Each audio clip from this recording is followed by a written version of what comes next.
Okay, good morning. Good morning. Parang inaantok pa. Okay. Siguro na nakatulog kayo kami. Ang haba rin ng tulog ko kagabi. But anyway, we will be studying the second epistle to the Corinthians by Paul. And then this afternoon, I will focus on the judgment seat of Christ, which can be found in 2 Corinthians as well. So today, we'll continue our study para po maintindihan natin ano po ba ang sinasabi. Ang binibigay ko lang po is I'm just unlocking. Parang ina-unlock ko, nasa inyo na po yun mag-search. Para man sa isang kwarto, nakalock yan eh. Because the Bible is a mystery.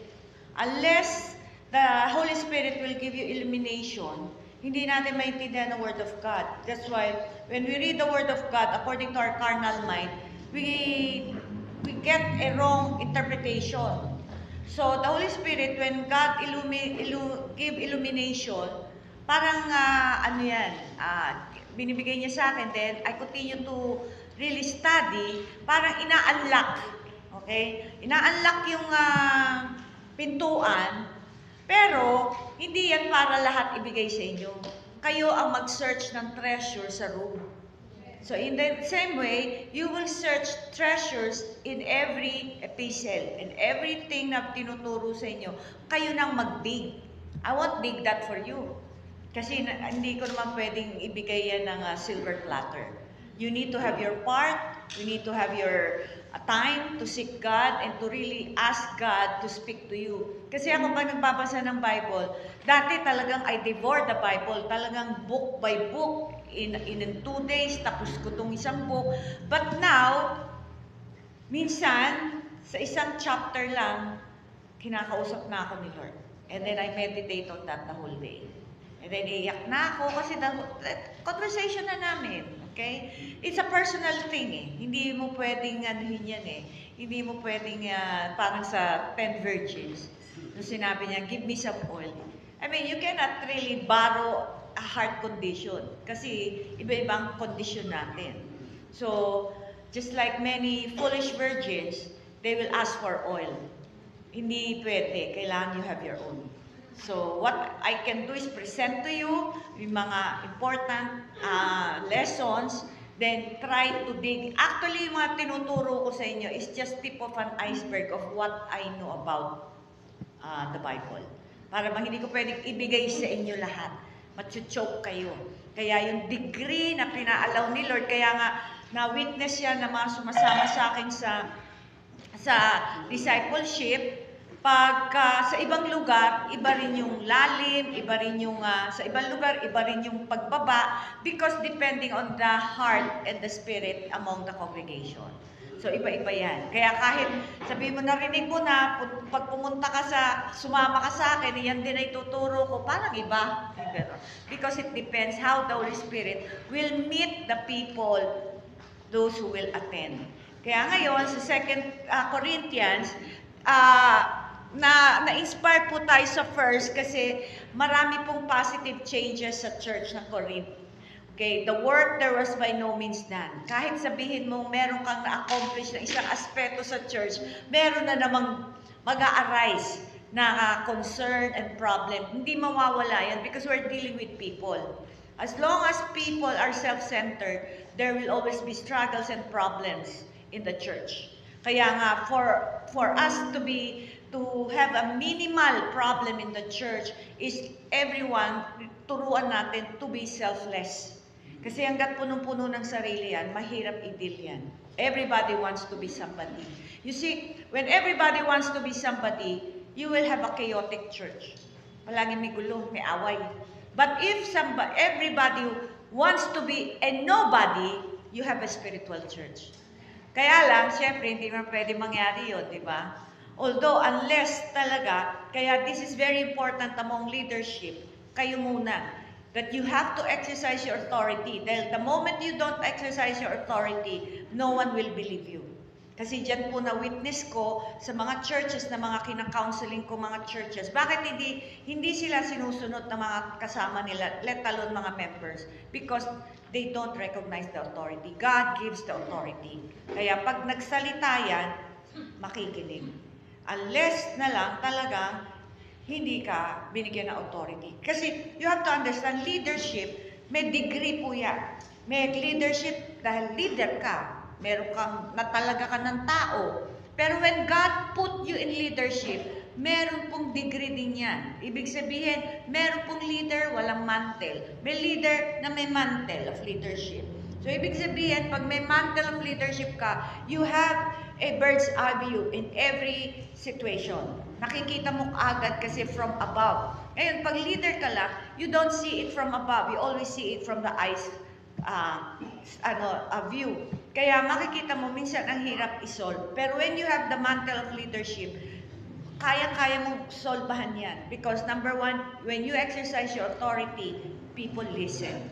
Okay? Parang ikaw yung it's not because you want to lord over them, but because sometimes, when you know the ways of God, ito po importante sa atin, when you know the ways of God, you know how to handle the problem.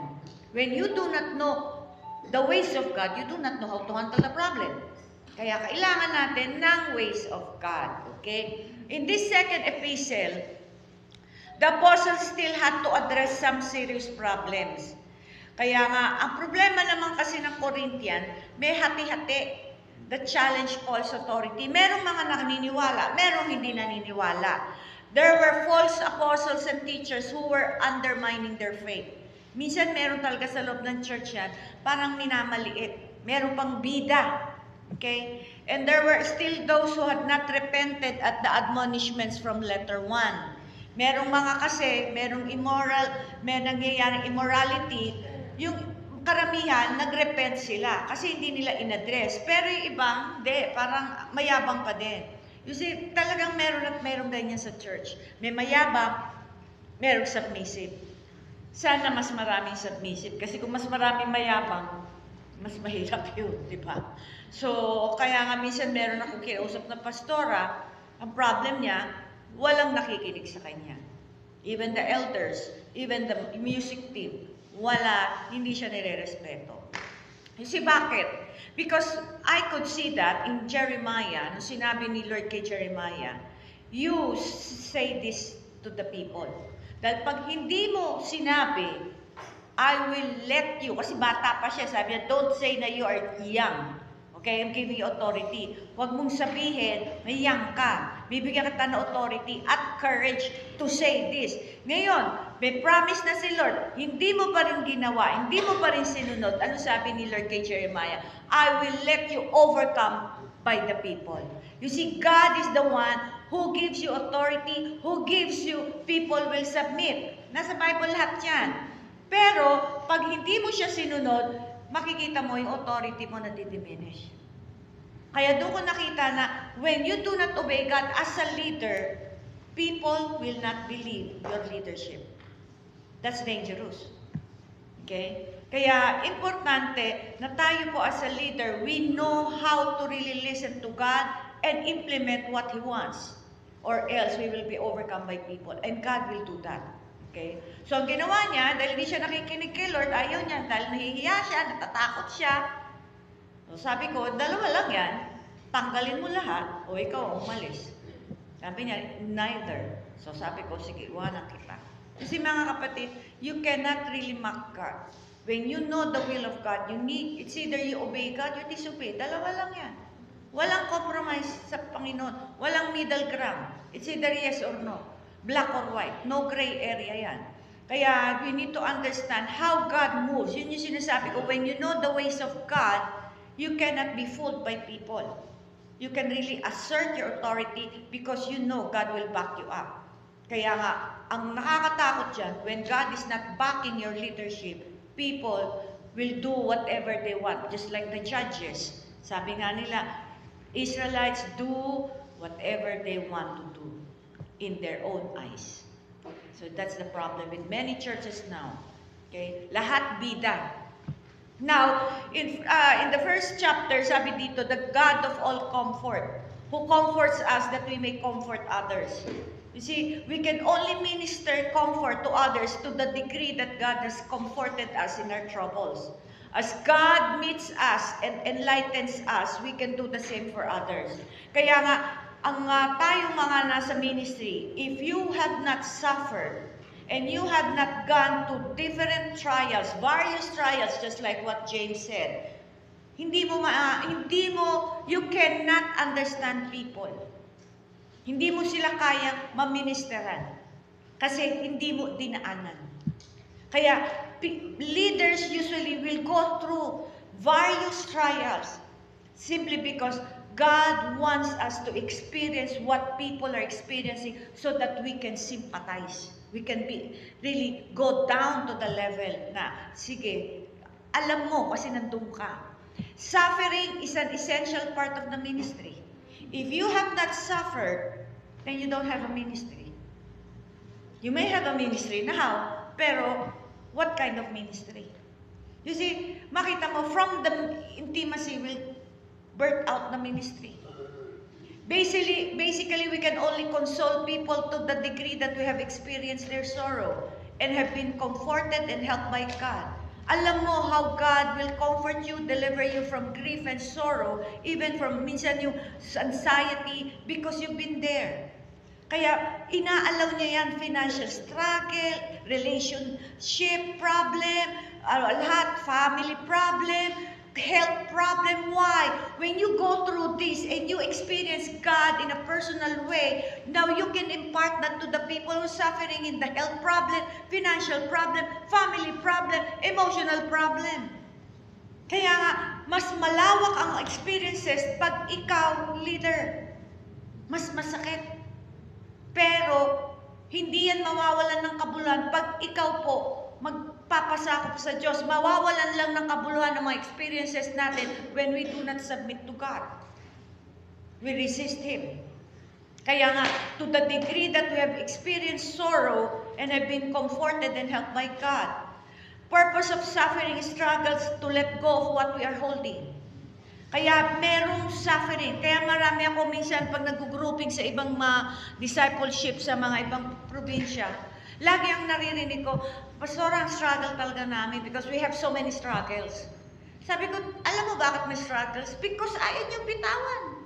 Bitawan niyo yung gusto niyo, mawawala yung struggle. Kaya nga, sometimes God allows suffering, struggles to let go of what you're holding. Minsan yung love of money. Minsan yung idols nyo, yung worldliness nyo, yung relationship nyo, yung mga iba-iba, ministry nyo, idol, everything. You have to find out what is your idol. You let God speak to you. Kaya hindi nawawala yung struggle. Para bang year after year after year, hindi ka na nakawala dyan. Kailangan after one struggle, nakapagtagumpayan mo na another one. Why? Because tao tayo eh. Mayaman ang ating aspeto ng pagkatao. Meron niyang aspect. Okay? Part by part. Hindi niya tayo bibiglain. Kaya nga sabi ni Lord sa Israelites eh, hindi ko lahat aalisin. Makukonsume kayo. Kaya ang dapat dyan, aspect. One aspect to another. Kaya nga meron kayong struggle ngayon, may problema kayo ngayon. Ano ang gustong ituro sa inyo ni Lord? Ngayon, kung paragi na lang may struggle, meron na lang problema, hindi na lang nasosolbahan, baka hindi kayo nagtatanong kay Lord kasi ayaw nyo rin bitawan. Minsan nako-convict ka sa mga messages and yet, ayaw mo bitawan. Hindi mawawala yan. And you'll never grow. Kasi baggages will pull you down. Kaya nga, to deliver us, you see, we insist on our will and ways. Pinipilit natin yung gusto natin at yung paraanan natin. Kaya we need to let go of that. Ano yung mga paraanan natin? Ano yung mga maling pag-ugali natin? You need to let go of that. Especially mga mentality na hindi natin kailangan nasa utak. Yung mindset. Mga mindset like, ay, ang hirap ng buhay. Pag meron ka niyan, ang gagawin ni Lord, He will allow you to struggle until you let go of that. Sabi, Lord, paano ko malilet ko? Talaga namang mahirap ang buhay, lagi ako walang pera. Kasi nakafocus ka sa pera. Alisin mo yung focus mo sa pera. Alisin mo yung trust mo sa pera. Mawawala yan. Kasi sabi ko nga sa inyo ako, I don't have a supporter, I don't have allowance, I don't have any income. Wala akong business, I don't have anything. And yet, I spent 300,000. Saan ko kinukuha yan? Kasi hindi ko nakafocus sa pera. Nakafocus ako sa Kanya. Pinagagawa niya, gagawin ko. Nakikita ko, Lord, kulang talaga itong provision. Pero pinagagawa mo, I'll do it. That is faith. Why? I took risk. Faith, involves risk. As long as narinig mo siya. Kasi pag hindi mo siya narinig, at gagawin mo, delikado ka. Sino back up mo? Kaya marami, pumapalpak, na-frustrate. Kasi, akala mo lang. Kasi, gusto mo. Kaya you need to understand, you need the guidance of the Lord moment by moment. Kaya yung mindset natin, ano yung mga mindset natin? Ano yun? Na mali sa harap ng Diyos. Yung mga paraanan natin. Yung pagbibigay, tulad yan sinabi ko kahapon, paano ka nagbibigay? Nagbibigay ka pag hindi mo nagustuhan yung binagbigyan mo o tinulungan mo, susumbatan mo. Mali yun. Ways of God na sabi ni Lord, wag ka magnunumbat, wag ka magkikwenta. Ways of God yan. How do you deal with people? Do you know the ways of God? Wala dapat prejudice. Nasaktan ka ng taong yan, lumapit sa iyo, hindi mo titignan na ano yung ginawa niya. Tignan mo, how can you be a blessing? Hindi madali yun. Kaya nga sabi ko sa inyo, hindi madali maging Kristiyano. Madali maging carnal Christian. Pero pag ikaw susunod ka sa paraanan ng Diyos, mahirap yun. Because you will die to self. Kasi lagi natin pinaglalaban ng flesh natin, karapatan natin, gusto natin. Paano yun? Kaya sabi ko sa inyo, truth will be harder to apply in the last days. If you will not exercise yourself applying God's ways, hindi nyo kakayanin ang tribulation.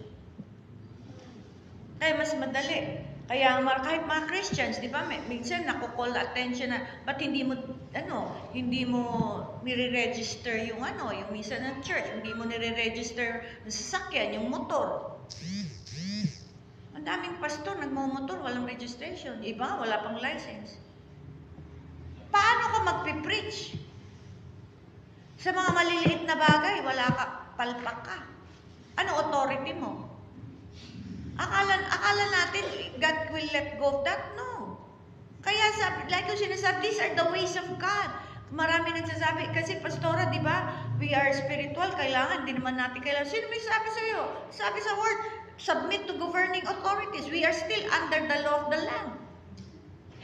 Kaya kailangan, sumunod tayo. Kasi maraming ayaw ma-inconvenient. Ayoko ma-inconvenient, pupunta pa ako sa isang lugar. So, bakit ang Christianity ba about convenience? No. You will always be inconvenient to do what is right. Kung yung mga maliliit na bagay hindi natin kaya, ano pa yung malalaki? So, paano ka tatagal sa pagiging Kristiyano natin? Wala. Kaya akala natin na lumalago tayo dahil may ministry tayo, dahil meron busy tayo sa ministry. Ano yung araw-araw na pamumuhay natin? Does it show we respect God, we fear God? Fear is not something na terrifying, it's a reverence. Na Lord, every move, every behavior matters to God. Letting go means having it His way. Marami sa atin, madali, kaya ang government natin, hindi maayos eh. Kasi tayo, we participate, we bribe. We participate eh.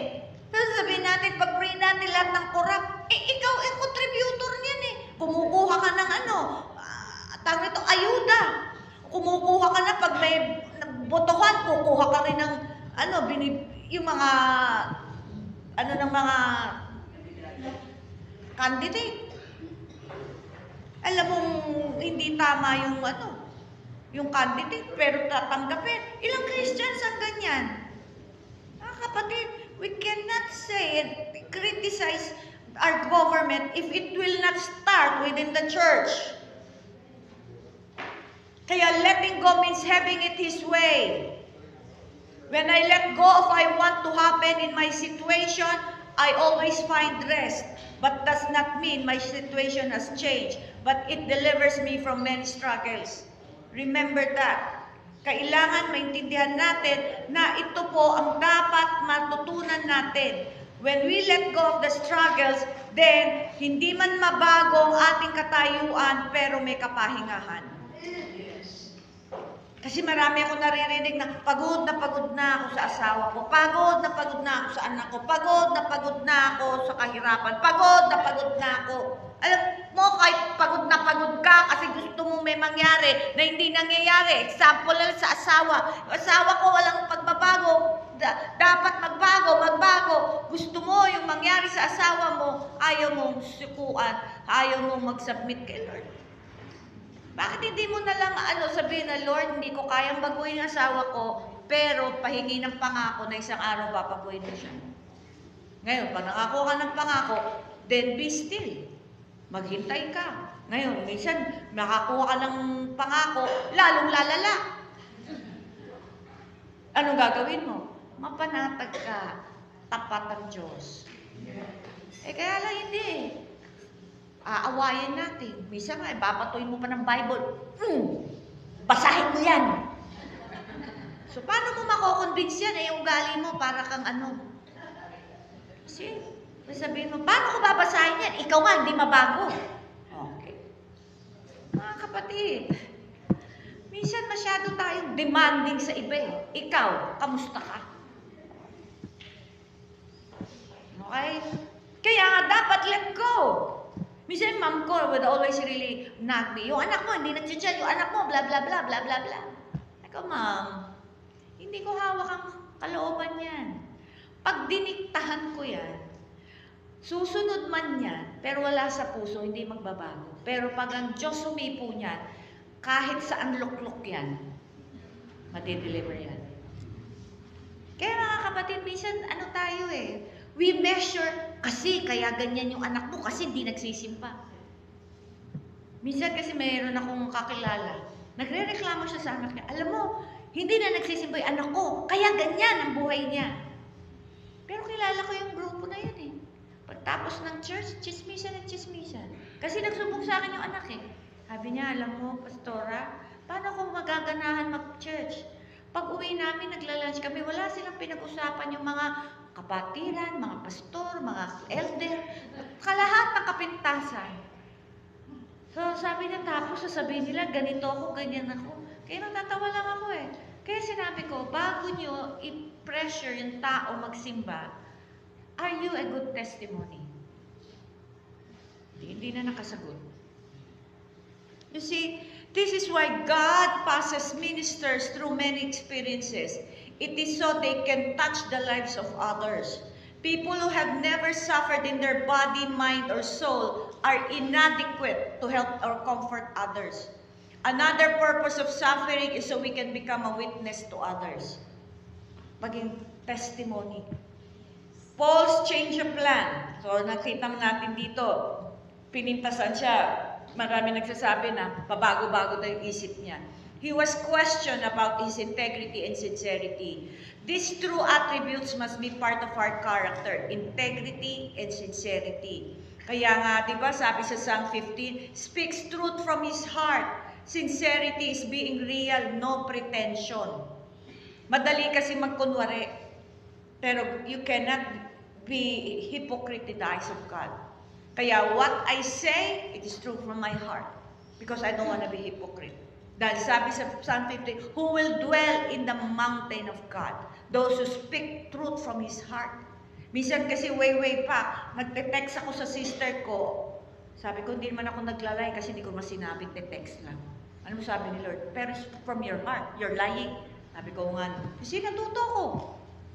Not even at my lips, pero intention ko mali, hypocrite. So I don't want that. Kasi God teaches me His way because hiningi ko yun, teach me your ways, Lord. So maraming ituturo, maraming ko-correct. Kaya nga, yung change ng mind ni Paul, God allows His minister to plan, but at times, He will disrupt our plans to give us redirection. Alam mo tayo, bigyan tayo ng intelligence. Okay? Kasi minsan, sasabihin natin, hindi tayo magpaplano, we will be guided by God. Balanse. Binigyan tayo intelligence. Magplano tayo. Pero after planning, present before God. Diba? Roll your works before God and He will allow your mind to be aligned to His will and He will make you succeed. Proverbs yan, 16. So makita natin, magplano ka. Para at least, parang mga Israelites, sabi ni Lord, I've given you the land. At sabi ni Moses, magpadala tayo ng spies. Para to assess, evaluate. Kailangan natin yan. Just like me, may invitation ako sa Davao. Sabi nung pastor, nag-invite sa akin, sabihin mo kay pastora, pamasahe lang niya, sagot namin lahat. I go, okay. So, pinapunta ko si John doon. Investigate. So, anong nangyari? Na-investiga. Anong nangyari? Alam mo sabi ng pastora, lahat to by faith. Ay, ako, walang ganyanan. Okay? Kilala ko mga pastor. With my experience, by faith, pagdating doon, ako pala. Kaya sabi ko, no, I will cancel. Kasi mga kapatid, you need to investigate. Tapos makikita mo, Lord, what happened. Sabi niya, don't throw your pearls to the pigs. Even in Pulumalo, I have siniset up dyan. Dapat first week or November. Pero the Lord spoke to me. Kasi siniset up ko na yung conference Kasi marami nang gustong makabalik ako doon. So, nung pinag-pray namin, isa pa rin Don't throw your pearls to the pigs. Kaya sabi ko, sige kapatid, tingnan ko lang kung paano. So, hindi ako nag-what, I do not know the direction, pero my heart is there kasi may mga gusto. Kaya lang sabi ni Lord, most leaders there are wolves in sheep's clothing. Sabi ko, okay, so, dinrap ko. The key here is being flexible in His hand. Yun ang mahalaga magpaplano tayo, ipipresent natin kay Lord, ipag-pray natin, ito ba gusto mo? Kasi kung ayaw mo, ito ang danger kasi. When we continue to go on doing our will, mga kapatid, you will not produce anything in the kingdom of God. And it has no eternal value. Sunog yan. Wala kang i-reap. Okay? The reason many cannot obey God on this matter because of their consciousness about the opinion of man. Yan ang problema natin. Hindi tayo makasunod kasi anong sasabihin ng tao. So, yun ang danger. So, if you always have that consciousness, hindi ka talaga kaya sumunod sa Diyos. Because your God is man. Your, yung church mo, ministry mo, it's built on your understanding. It's a carnal. Paul had changed his original plans kasi nga ito yung plano ni Paul, pumunta. And some said he was inconsistent. Paul affirms that what he had said, he meant, and he meant what he said. Our word was not yes or no or maybe, and it is the same way with God. When God makes promises to us, He means what He says. But He needs our cooperation. Okay? Paul was going to come to them and he tells them in subsequent verses why he had interrupted his plan. We might point out that this appointment was a delay, not a cancel. When God delays His promise, there is a good reason. The reason Paul delayed his coming to Corinth was to spare them the wrath of judgment. Kasi may mga leaders, may mga propeta, pag yan nagpunta at hindi niya makita ang pagbabago at obedience, he can speak judgment. That is the kind of authority that sometimes God put on a prophet. Paul was waiting for things to be corrected before he came. I believe that God does the same. Okay? We often wonder why God waits and waits and waits. God waits so that He might come with great mercy and be gracious unto us. Dahil pag si Lord, binaba niya ang judgment, I tell you, hindi maganda. Sabi John sa verse 21, it is God who confirms and makes us steadfast and establishes us in joint fellowship with you in Christ, and has consecrated and anointed us, enduing us with the gifts of the Holy Spirit. Mga kapatid, dito makita natin that God is the one who confirms us, establish us, and makes us steadfast. So lahat yan, si Lord. Di ba sabi ko nga sa inyo, in the Old Covenant, God demands holiness. You shall not. You shall not. It's a very heavy burden. Hindi nila kaya. Imagine, si Adam, binigyan siya ng one commandment. He failed. He disobeyed. Tapos binigyan niya ng Israelites 613. Ang hirap kaya nun. Pero makikita mo, Leviticus, pati cleanliness matters. Imagine yung kaldera mo nahulugan ng butike. Ano na yun? Madumi na yun. Sa atin nga, minsan nagapangan pa ng ipis, di pa hugasan eh. Kasi mga kapatid, kahit yung mga yan, conscious si Lord, gusto niya malinis because He wants us to be above. It involves our cleanliness. Hindi pwede kasi meron ako kilala, ang gara-gara ng kotse niya sa Manila, ang gara-gara ng kotse niya sa Manila, ang ganda niya pumorma. Noong nakapunta ako ng bahay, sabi ko, ano ba to? Sira-sira ang sopa, ang dumi ng CR, puro molds. Yung cabinet ng kitchen, sira-sira. Puporma ka sa labas pag uwi mo, para kang pulubi. Mas maganda yung tirahan mo, di ba? You need to balance everything. Kaya nga kailangan hindi ka pwedeng maporma sa labas pagdating sa bahay. Ano ba to? Kung ako yun, sa kotse na lang ako sasakay, maganda yung kotse eh. You see, may mga ganun eh. Tayo Kristiyano, balansehin natin. Tahimik ka. Ano nangyari? Ano nangyari?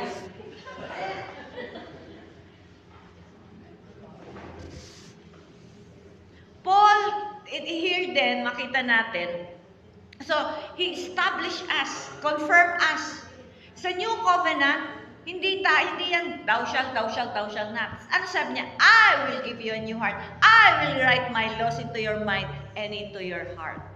So, ibig sabihin nun, He desires what? Humility and honesty, then He can offer holiness. Meaning, we can always really receive God's holiness if we just humble enough and submit to Him.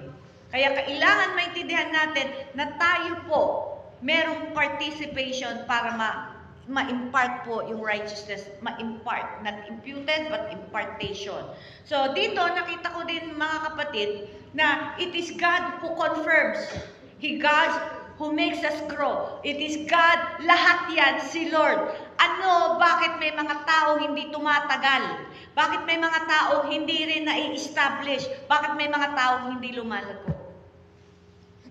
Kaya yan ang danger. Kailangan magtanong tayo. Okay. Now, sabi rin ni Paul dito, he's not trying to lord over his converts or threaten his converts or try to get his converts to depend upon him for their every move. Paul was seeking to build them up in the faith that their joy might be full. We cannot stand in the faith of our spiritual father.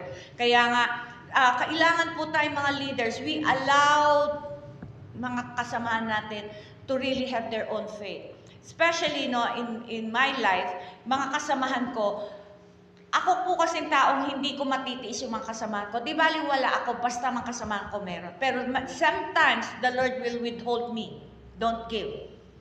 Sabi ko, Lord, baka kulang sila. Sabi niya, no. Let them exercise faith. Kaya, makikita mo, everybody's exercising faith. Makikita mo na hindi na sila burden, they are a blessing.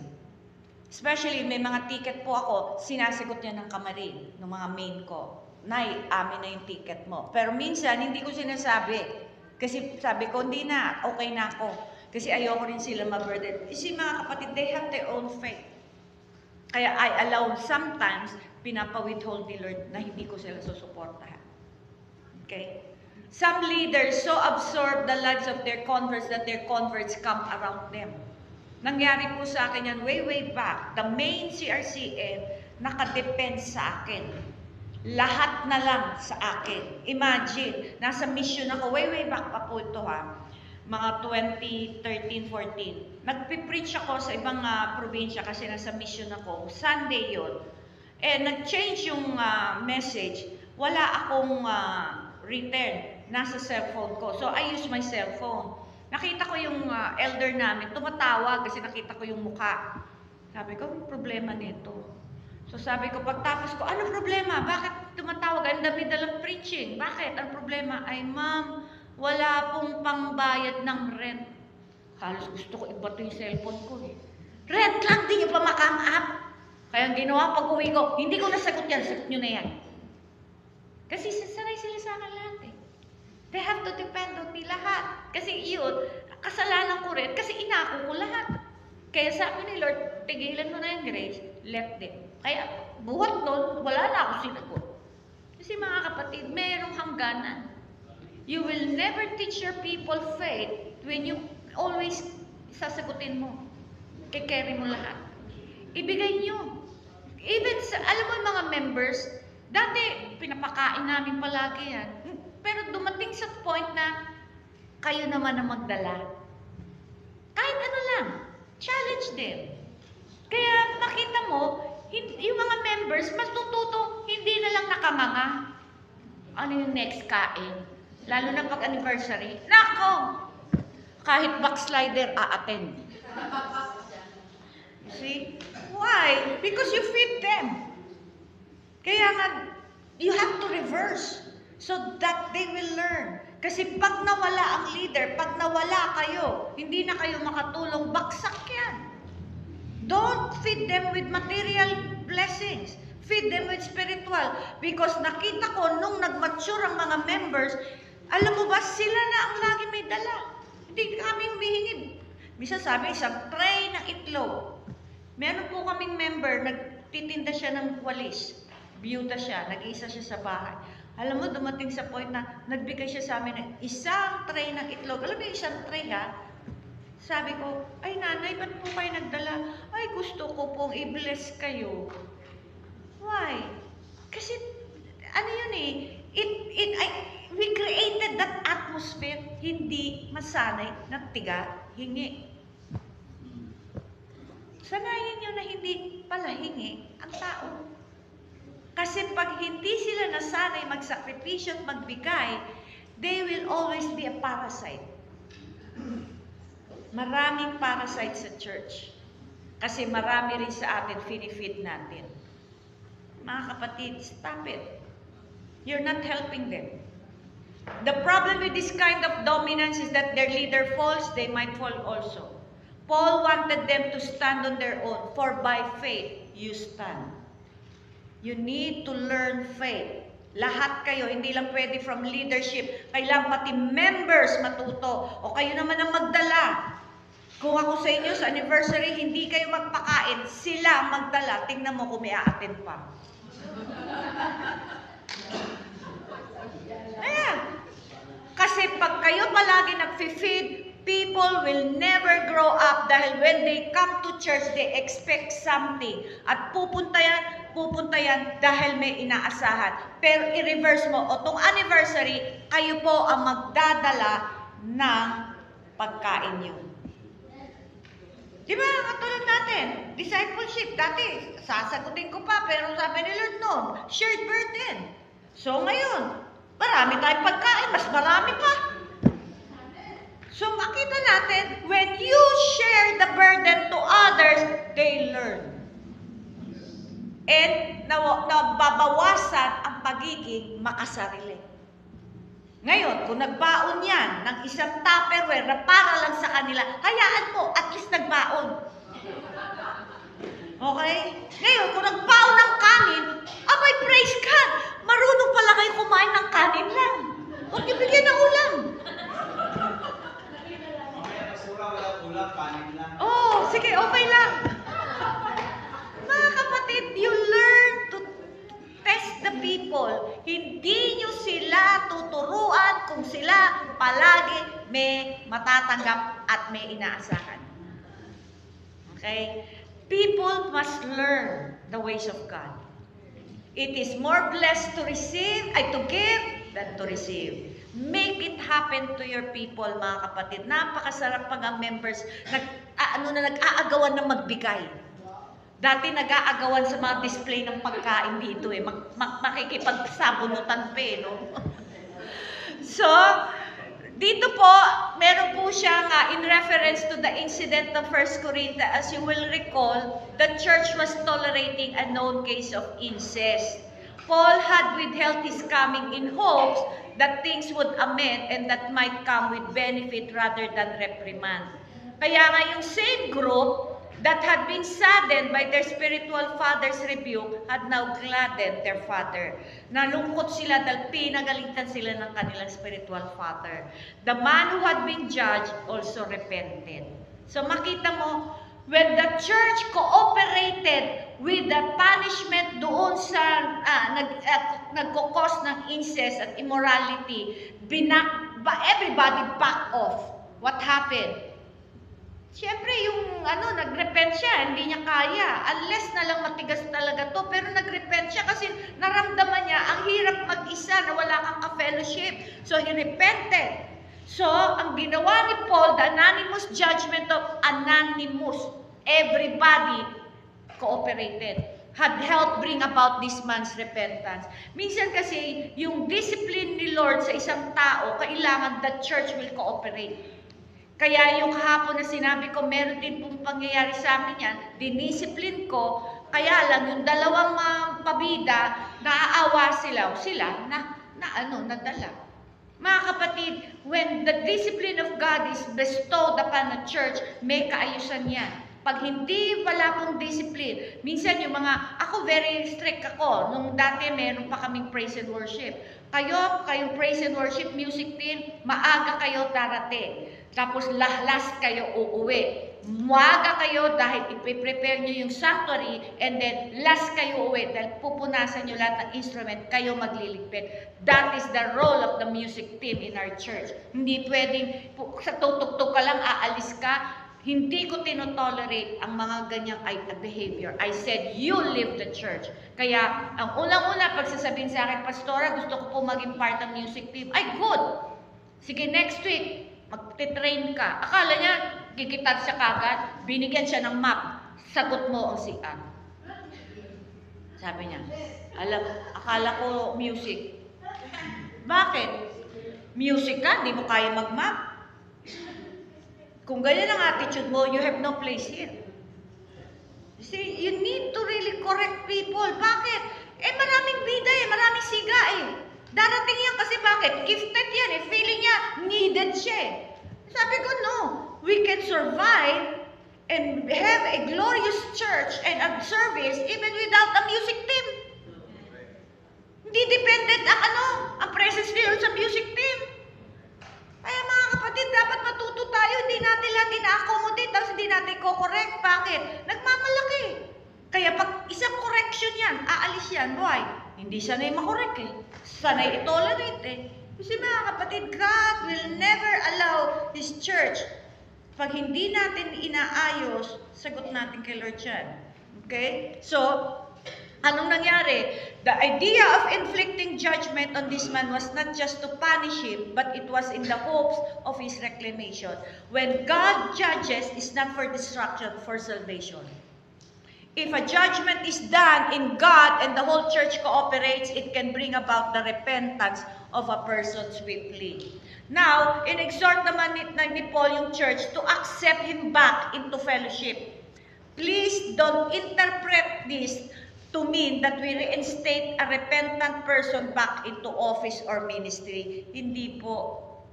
Paul is exhorting the church to show the man love and acceptance lest he lose hope. Mahalin niyo ulit. Mag-fellowship pero hindi mo siya ibabalik sa ministry. Some churches are willing to forgive and restore before there is any sign of repentance. Ang daming ganyan. Meron ako kinonfront na organization, malaki siya. May pastor sa area nila, nagsumbong sa akin. Hindi naman ako part ng organization. Kaya lang wala silang matakbuhan na makatulong. Imagine yung pastor, nire-rape yung kanyang mga youth. Tapos, pumunta sa akin yung nanay. Sabi niya, Pastora, tulungan mo kami. Sabi ko, hindi ko naman to organization. Pero may leader kayo. Hindi po namin alam gagawin namin kasi marami na ng youth nagsusumpong. Okay, punta ako sa office na bishop. Ayaw ako entertainin. Sino daw ako? Okay. Sabi ko sa secretary, tell your bishop, if he will not accept my appointment, I'm trying to get an appointment for so long, and it's been appointing me, I will tell this to the body of Christ, and you will be exposed. Tinanggap ako. So, anong ginawa ng bishop? Kala ko, alisin yung pastor, nilagay lang sa ibang lugar. Sa isang Catanduanes, nag-fall yung pastor. Akala ko, aalisin kasi winaningan ko. Anong ginawa? Nilagay lang sa ibang probinsya. That's wrong. Nagkaroon ng immorality, tapos imagine pinatulan yung music team. Other churches are like the prodigal son's elder brother, resenting the one being restored. That although the prodigal son was restored, he lost his inheritance. Some prodigals never return. Kaya nga, sabi ni Paul, reaffirm your love, not reinstate. Kasi maraming mga churches, ito ang tinatingnan nilang verse para maibalik ang sabi, love, hindi reinstate. Kaya pag magbabasa ka ng Bible, dahan-dahanin mo kasi minsan sa sobrang bilis, parang bullet train, nami-misinterpret. Now, sabi niya, now thanks be to God who always lead us in triumph in Christ and through us diffuses the fragrance of His knowledge in every place. Yun ang sinasabi ko. Pag tayo po lumalago sa fruit of the Holy Spirit, yung fragrance natin na naaamoy ng tao. Ibig sabihin, yung carnality mo, yung old man mo, hindi na nagmamanifest. Yung new creation na. So pag yung new creation na ang nagmamanifest, ang bango-bango mo. Ngayon, kung puro ka sama-sama na ugali mo, kahit pagbuhos ka ng maraming pabango, may amoy ka pa din. Because your testimony is medyo hindi mabango. Kaya ang testimony natin, fragrance pala yan. Ay, ang sarap kasama ni sister, ni brother. Minsan may mga Kristiyano ako, parang ayoko siya kasama. Di ba may ganon? Kasi minsan may mga Kristiyano ka na parang bagong ligo naman. Maganda naman ang bihis. Parang hindi siya mukhang malinis. Naka-encounter kayo ng ganon. Spirit pala yun. Spirit. Kasi meron po kaming may encounter ko. Nag-member sila sa amin. Pero every time they're around, I have to put, alam mo yung perfume sa sanctuary kasi nangangamoy talaga sila. So sabi ko, what's wrong, Lord?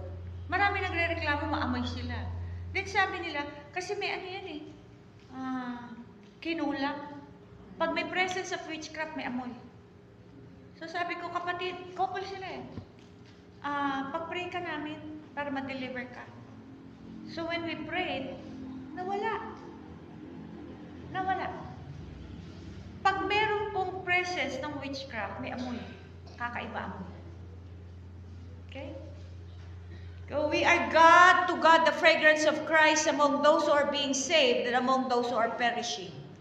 Success cannot always be measured by outward appearance, but it is the witness from within that says we have done what we're supposed to do. When we are in Christ, we always win. When Paul preached in Athens, it was not a successful story. However, Paul had faithfully fulfilled his commission there. Kasi ang success natin, mini-measure natin sa external. Pero ang real success, yung gagawin mo, yung pinagagawa ni Lord. Example si Paul. Sabi ni Lord, punta ka sa Athens. Okay, sa part ng, I believe, sa Ephesians. Sa Ephesus. Ano nangyari sa kanya doon? Nag-preach siya. Kasi nga, famous si Diana doon eh, di ba? Nag-preach siya. Nagulpi siya. Nakulong siya. Successful ba yun? Pero pinagawa ni Lord? In the eyes of man, hindi. Imagine, nagulpi.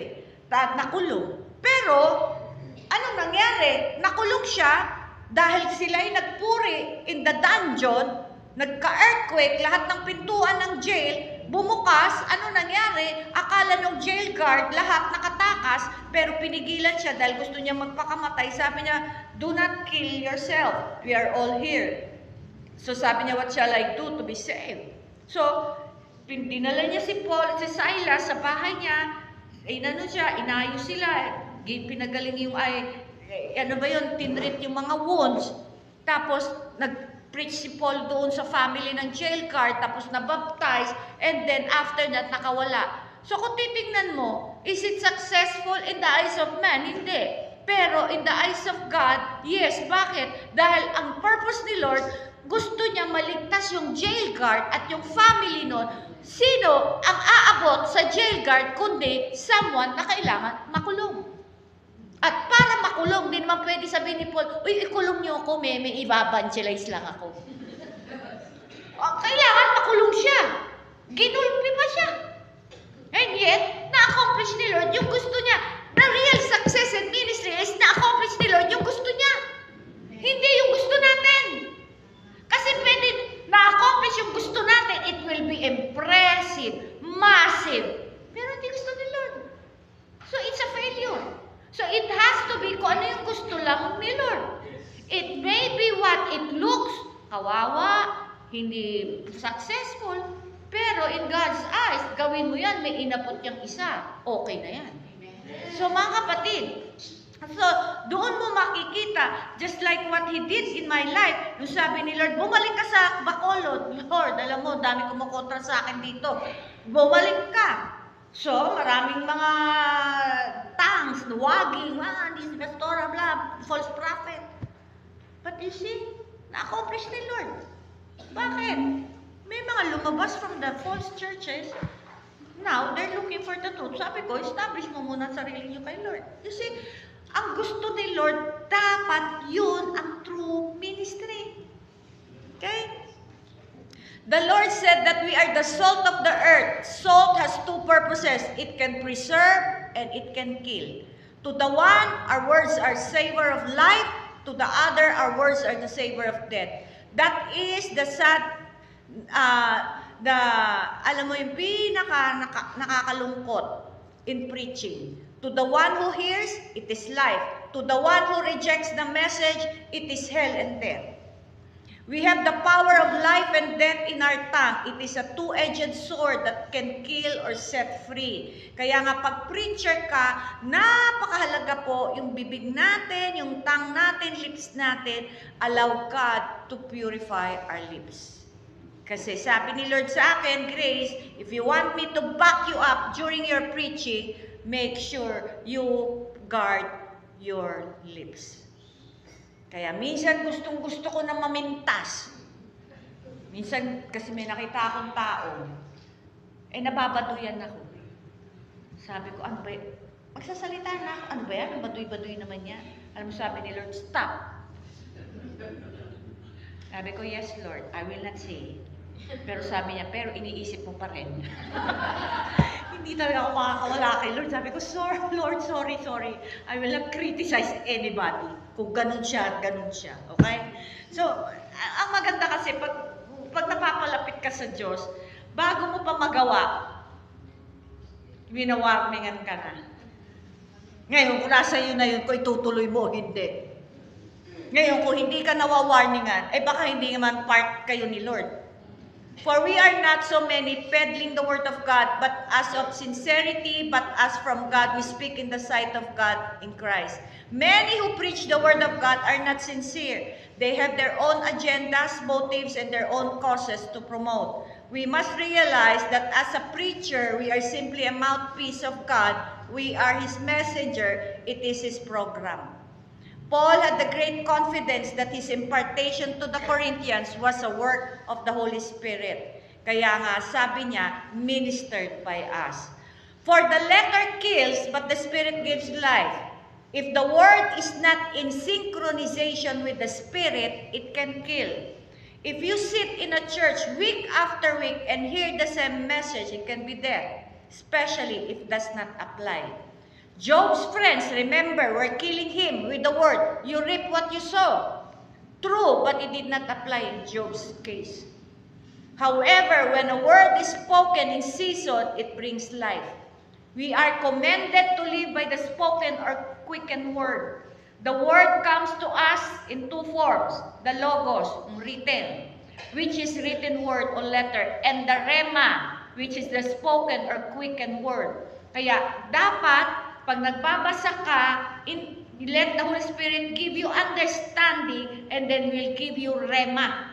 Yun yung quickened word. I don't know if you experienced it na, uy, Lord, ito yung message mo sa revelation. So, pag may revelation ka, pangako sa'yo ni Lord yun. Or warning sa'yo yun. Kaya sabi mo, Lord, thank you, Lord. You see, we must live on rema. The Jews had all their concepts right to the letter, yet most of them never grasped the spiritual implication. Lagi mong pagbabasa ka, laging tanong, Lord, anong gusto mong ipakita at ituro sa akin dito sa binabasa ko? Paano ko i-apply to sa buhay ko? Laging ganun. Kasi ako pag nagbabasa, I imagine myself, ako yun. Okay? Bakit ba ang Old Testament is there? Because there was no power in that covenant to enable them to live up to its standard. At the giving of the law, 3,000 people perish. Remember, nang nagbigay ng laws ang Diyos, binato pa nga ni Moses yung tablet.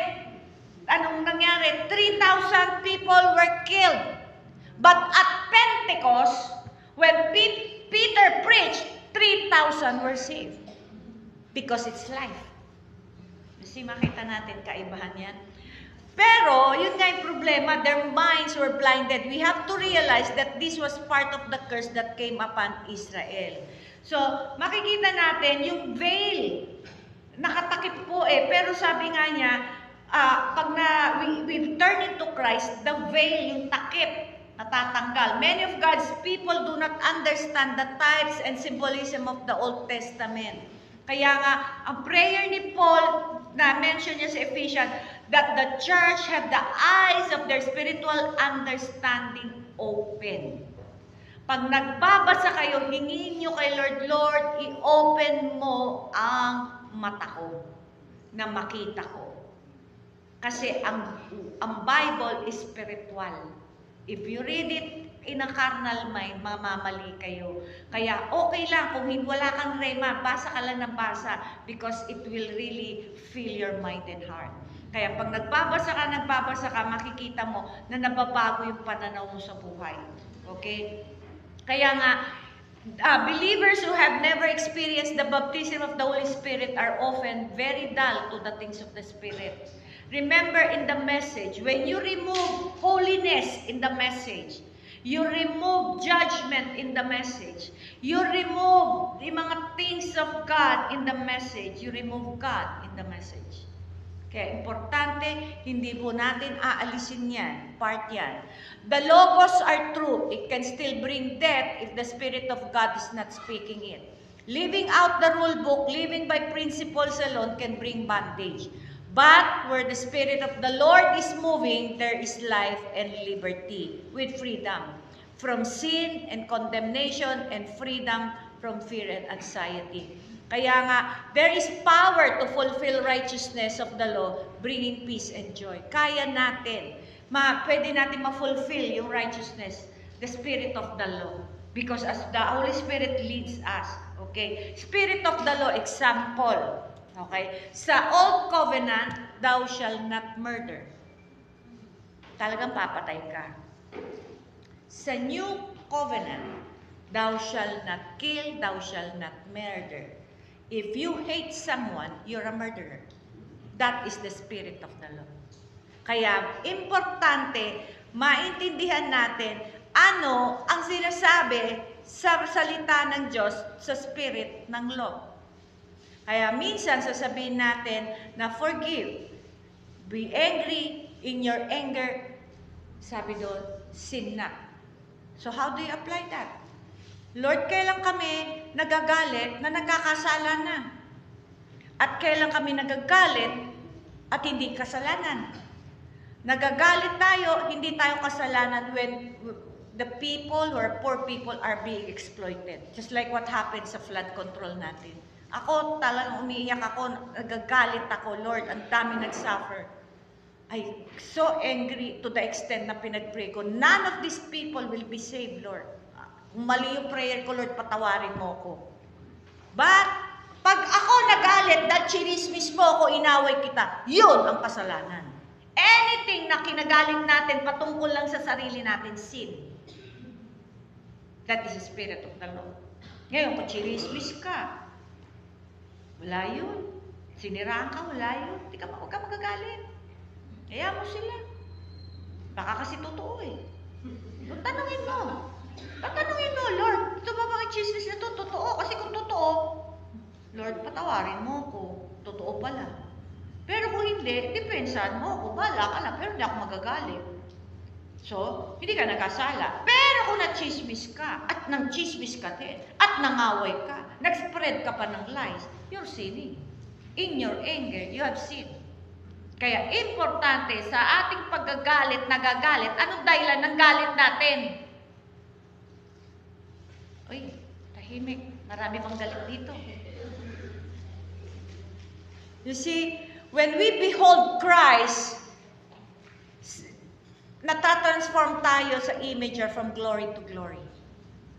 Just as by the Spirit of the Lord, as Christ reveals Himself to us, we are changed. Yun yung importante. Nagpapahayag si Kristo. Paano ba siya nagpapahayag? Nagpapakilala. In times of difficulty.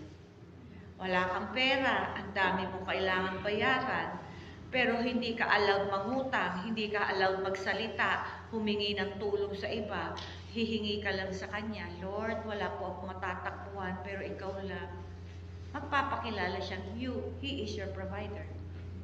At pag dumating yung provision, wow, totoo pala siya, tapat pala siya. Hindi yung, God is good. Kaya naman, God is good. Pero di mo naman naranasan.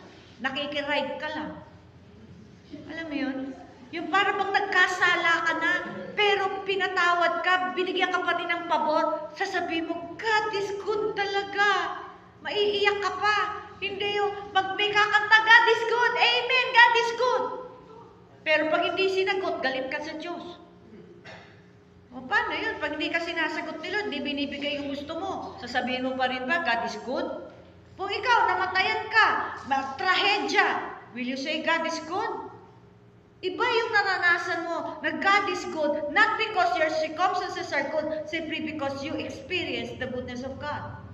Makita mo ang Israelites, nung dadaan sila sa Moab, ano sabi ni Balak? Dalhin mo si Balaam dito at sumpain yan. Alam mo ba yung incident na yun?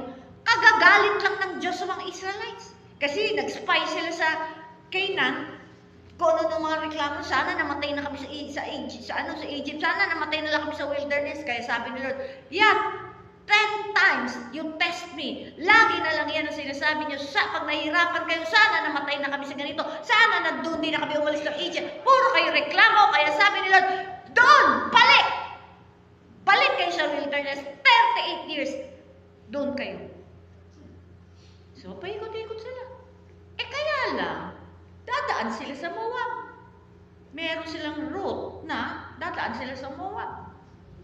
Sabi ni Balak, sumpain mo. Sabi ni Lord kay Balaam, huwag mong sumpain yan dahil pinagpala yan. Imagine, kagagalit lang ni Lord, pero blessed pa rin sila. Ganon kabuti ang Diyos. Pag hindi nyo nakita yan, nung binasa nyo yun, ewan ko na lang. Ako nakita ko yun, sabi ko, Lord, ang buti mo talaga. Pero hindi ko dapat maabusuhin yung goodness mo. Diba? So makita ko, Lord, grabe yung goodness mo. Blessed pa rin sila, kahit ginalit ka na nila, tinempt ka na nila many times. You see, that's the goodness of God. You must have a revelation. Hindi yung, God is good, nakiki-God is good ka lang. Okay? God is faithful, God is faithful. You know what faithfulness of God? Tapat siya. Hindi, kasi ang mentality, ng mindset ng mga Christians, God is faithful sa provision, sa material, sa financial. One thing you don't understand in the faithfulness of God, God will allow affliction, discipline, rebuke for you at tumino ka. That is the faithfulness. Di ba sabi sa Psalm 119, Lord, in your faithfulness, you afflicted me, that I have learned your statutes. Sabi ko, Lord, ang faithfulness pala, hindi lang sa provision, pati sa pagpalo mo sa amin, tapat ka. O, naiintindihan natin ngayon. Anong katapatan ng Diyos? Hindi lang sa pera, kundi palo-palo. O ngayon, sasabihin nyo, pag pinapalo kayo, God is faithful. God is good. Why? Hindi siya after sa comfort natin. Hindi siya after sa convenience natin. After siya, yung eternal destiny natin, maabot natin kasi marami sa atin, hindi na. Wala na, lost it. We become more and more like Him as He reveals Himself to us. We are transformed as though we were looking into a mirror and His mirror, His image into us. Those who worship idols become like the gods they serve. Napansin nyo yung mga maraming idols sa Catholic, di ba? Ganon din yung ugali. Napansin nyo? Yung masyadong religious, ang sungit. Di ba? Ako, I have a lola. Buti na lang na born again siya. Lola ko, sobrang bait. Napaka-religious. Araw-araw nasa simbahan. Pag uwi, nagtatago kami. Kung hindi, kasi palo. Okay? Madumihan lang kami, palo. Hindi maubos ang ulam, palo. Hindi maano, palo. Pero araw-araw nasa simbahan. At araw-araw nagro-rosary. Pero hindi mo malapitan, tigre. Pero na-born again ang bait. That is power. Diba? Kaya nga, he must have financial integrity, tayo lahat, especially the leaders, moral integrity, and his life backstage must be irreproachable. Yung walang nakakakita, hindi kahihiyan. People should have a good witness in their hearts about us. So many people distort and misrepresent the Word of God for some personal gain or some cause of their own. Many ministers are building their own kingdom, not God's. Satan is the God of this world, and his objective is to keep people in darkness, blinded from the truth. However, there is another aspect to this that we should consider. The reason that nations are in darkness is not just because Satan blinded them, but because God allowed Satan to blind them. God not only gives people over to another spirit, He gives nation over to another spirit. When people reject light, they are given over to darkness. Kaya nga, minsan may nagsabi sa akin, Pastora, pag deliver mo yung husband ko kasi alcoholic. Pag pray mo, mawala na yung spirit na alcoholic. Sabi ko, kapatid, hindi pwede yun. Kasi kahit mawala yung demonyo, kung ayaw naman niya, gusto pa rin niyang uminom, babalik lang yung demonyo. Kaya dapat, ang kailangan niya, change of heart. Kaya may presence ng another spirit simply because the condition of the heart. Kaya nga ang mga principality ng nations, kaya nandyan dahil because of the heart of the people. Change the heart of the people, the spirit will live. Kaya in the same way with us, pag ayaw mabago ng tao, kahit anong prayer mo, walang magagawa. Walang mangyayari. In many ways, it is God's mercy that He leaves people in darkness because He knows what they're going to do if they are given light. Kaya minsan winimidhold ni Lord ang light, ang revelation, dahil marami po tayong accountability. You see, we are judged by the light we receive. We are judged according to what we have done with the truth that we have, and that is the reason God does not allow certain people to come into the light. Kaya minsan meron ka sinisharean, bakit ang hirap niyang maunawaan? Maybe God withhold. Pero bakit merong hindi mo pa nga sinisharean, tinabihan mo lang, iyak na ng iyak, yung presence mo, they felt the presence of God. Then you can now open about the gospel. Pero meron dito, taon mo nang binibisita, ang tigas pa din. Ay, bitawan nyo na yan. Kaya sabi ko, timetable. Okay, pero hanggat nagbabago, sige lang. Pero kung ayaw na talaga, wala kang magagawa, bitawan. Huwag natin ipilit, kasi baka Diyos na yung nag-withhold. God knows who will reject the truth. If they are shown the truth, that will only make them more responsible. Everything is done in God's mercy. Kaya bakit niya laya si Adam at si Eva sa paradise, sa Eden. Mercy pa rin. Bakit sinabi niya, from now on, magtoil ka. Bakit? Dahil ang man who is lazy and idle, sumasama. Mapapansin niyo mo yung mga tambay, sumasama. Kasi idleness becomes wickedness. Everything is done in God's mercy. The servant who knew the Lord's will and prepared not was beaten with many stripes. But those who did not know His will are beaten with few stripes. Remember sa Luke? The true Christian life does not promise immunity from trouble. Jesus never preached such a gospel, nor did Paul, nor has any other true minister. Take up thy cross and follow me. Paul said that the way into the kingdom was through much tribulation. Na-encounter natin yan sa Acts 14. Hindi ka makakapasok sa kaharian ng Diyos without tribulation. No matter what happens, we cannot be defeated as we identify with the crucified one. The more that we die to self, the more grace we experience, and the more resurrection life flows out to others. This is the message of the crucified life. Kaya nga, the more you empty yourself, the more you surrender yourself, the more the power of God can flow through you. Kaya makikita mo, people are convicted, people are changed, people are blessed simply because of the power of the Holy Spirit flowing through you. Okay? As we are dying daily, then we can experience the power. We can only have the real power as we identify with the death of Christ and to die ourselves. We do not want people to see us but Christ. Dapat nakikita si Kristo. Okay? Let us glory because of good conscience. Paul also wanted to give his spiritual children authority to answer those who gloried in outward appearance. The love of Christ constrains us. We live because He died for us. He took our death sentence for us. Therefore, let us live for our own selfish purpose any longer. But let us live to serve Him. Mamaya, yung pinaka-verse po, yung sa 2 Corinthians, yung promise ko sa inyo na papakita ko. Okay? Ang sinasabi po kasi lagi ni Paul, hindi po yung exterior that tells the story. It is the hidden man of the heart.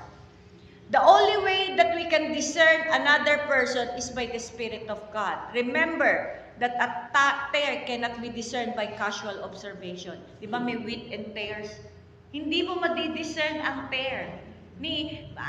Unfortunately, maraming Christians, hindi na rin madiscern yung wolf in sheep's clothing. Ang daming ganyan. The scripture is full of examples of those who rejected the word of the Lord, of those who rejected the days of visitation. Kaya hindi po sila nakapasok sa kapahingahan. Kaya nga, test, do not fail the grace of God. Grace can be resisted and rejected. Kaya nga sabi niya, God limits a day. In other words, we cannot just come to God on our own terms, in our own time. God draws, convicts, entreats, warns, and even pleads with people and nations. But then, the door of the ark closes. The flood comes and it's too late. Now is the accepted time. When God is speaking, we have no promise for tomorrow, only today. Kaya nga ang tanong, since yesterday, ano po sa messages ang na-convict po tayo? Ang sabi ni Lord, today, if you hear my voice, listen. Kaya nga, di ba may sinasample ako palagi sa inyo, ang dami-dami na po niyan. Merong tao, hindi po siya, sabi niya, na nako-convict siya, mali mga ginagawa sa church. Sabi ko, di, umalis ka kung ayaw mo. Hindi siya umalis, pinapaalis siya ni Lord. Ano nangyari? Because habang may grace, meron pong empowerment, enablement. God is giving us a time. Put things right, or He will establish you where you want. Kasi pag tayo po na-establish sa gusto natin, by 2026, you and onwards, you will experience yung mangyayari sa mundo. Okay? Pero pag ikaw ay talagang sumusunod kay Lord, meron siyang remnant na i-spare niya, tatago niya. Okay?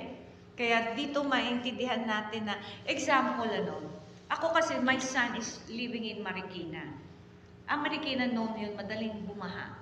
So last time, sabi ko, Lord, I always pray na, Lord, hindi sila abutin. Alam mo, siguro lubog na yung Marikina. Pero sila hindi.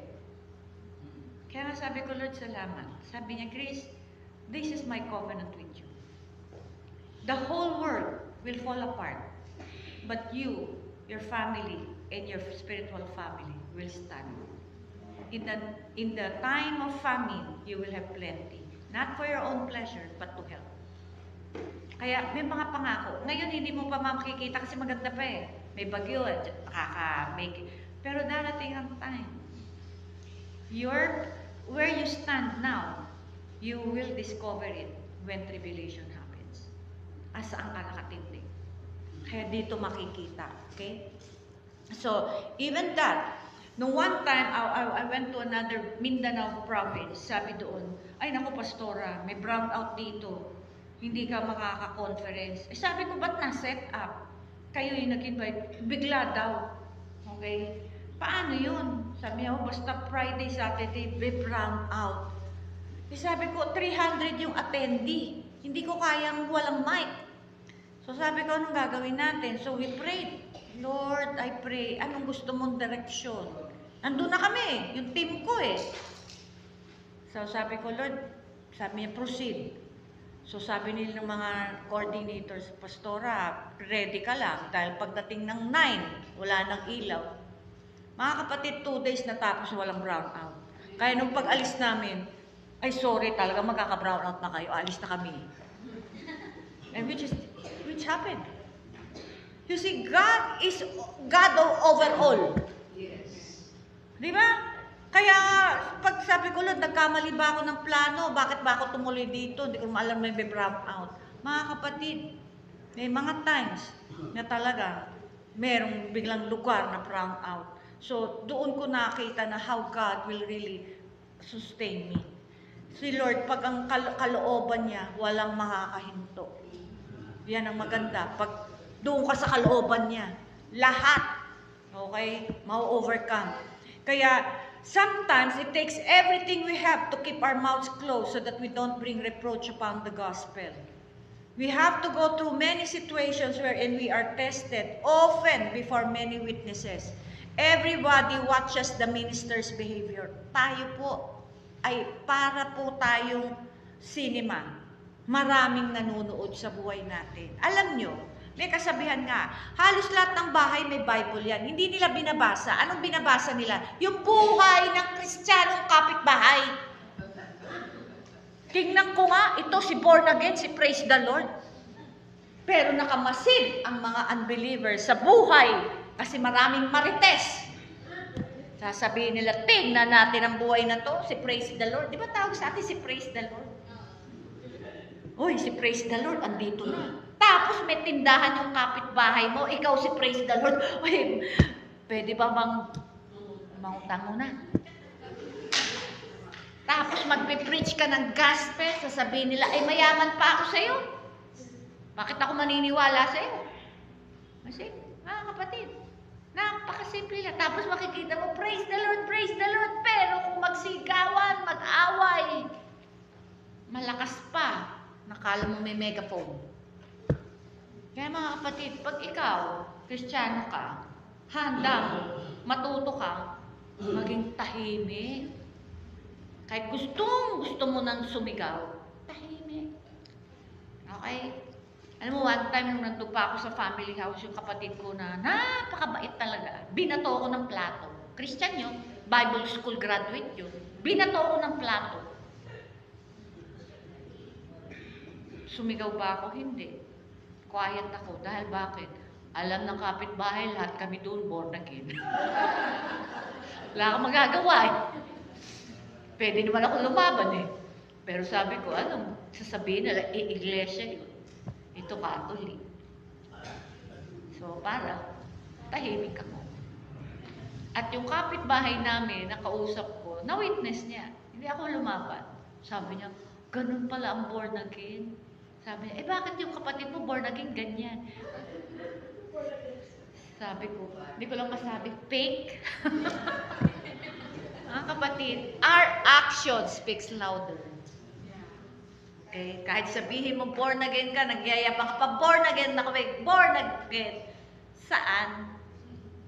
So, it is our witnessing. Kamusta po ang buhay? Ano nangyari sa inyo? Ano nangyari sa inyo? So, from 1 to 10, kamusta ang testimony? 10 is the best. Nasa 1. Mga kapatid, kailangan by this time, you can really glory in the Lord, how you have been transformed. At makita mo na, bagong nilalang na po ako. Paul, through description, unknown yet well known, little recognized but was great, as sorrowful yet rejoicing, in his inner man always rejoicing, as poor yet make many rich. Paul enriched his converts with true wealth, as having nothing and yet possessing all things. To outward appearance he had nothing, yet Paul possessed heaven and earth. God hates mixture because this is exactly what it does. It dulls our spiritual senses. It is one thing for a person to find the Lord after they have been married. It is another thing for a Christian to marry an unbeliever. What fellowship is there? Iba po kasi, yung wala ka pa sa light, nakapag-asawa ka ng unbeliever, okay yun. Pero kung ikaw Christian na, nag-asawa ka pa rin ng unbeliever, ibang usapan yun. Okay? Kaya dapat tayo po matuto, lalo na yung mga single, bago kayo mag-asawa, magtanong muna kayo. Okay? Magtanong muna po tayo kung, Lord, ano po ba? Sino po bang right partner ko? Because you have the same calling. Okay? Kahit Christians. Among Christians, meron yan dapat na same partner. So sa mga single, I advise you, seek God, maghintay ka. Huwag ka nagmamadali. Okay? Kasi sa dami kong kinakounsel, naghihiwalay na. Wala pa ang 10 years. Minsan nga 2 years pa lang, gusto nang gumibang. Meron ako, classic. Kakakasal ko lang. Wala pang 1 month, gustong bawiin. Ano nangyari? Bakit ganyan? Sabi niya, kasi, bakit? Matigas ang ulo eh. Unbeliever. Bakit niya pinakasalan? Seaman eh. Mga pera eh. O, pera habol mo. O ngayon, natikman mo. Kasi mga kapatid, when you're a Christian, huwag mo habulin yung comfort, habulin mo yung gusto ni Lord. Kasi doon ang totoong comfort. What kind of children will they produce? Sanctification demands separation from worldly influences and people. It also demands separation to the things that are holy and to the Lord Himself. Wherefore, come out from among them and be separate. Kaya nga makita natin, si Abraham, nung nandiyan pa kasama si Lot, hindi na nakipag-usap si Lord sa kanya. Nung nawala na si Lot, anong sabi niya? Nag-appear ulit si God kay Abraham. Bakit? Ang tagal-tagal hindi nag-a-appear eh. Bakit? Kasi sabi niya, leave your relatives. Relative niya yun. Binitbit niya. So ano nangyari? Hindi siya nakapag-usap. Although binigyan na siya ng pangako, naghintay siya na mahiwalay si Lot. Nung nahiwalay si Lot, nag-appear ulit si God. Sabi niya, now I will confirm my covenant. Bakit? Wala nang sabit. Sa fellowship, minsan may kasabit yan. Nakiki-ride on. Minsan, yun ang naghihinder ng spiritual growth ng church and fellowship. Kasi merong nakasabit na hindi naman dapat nandun. You have to understand that. Kaya you need to separate, okay, from his homeland, from idolatries, lahat. Okay? The phrase, touch not the unclean thing, comes from the long list of Levitical ordinances. Kaya nga maraming touch not.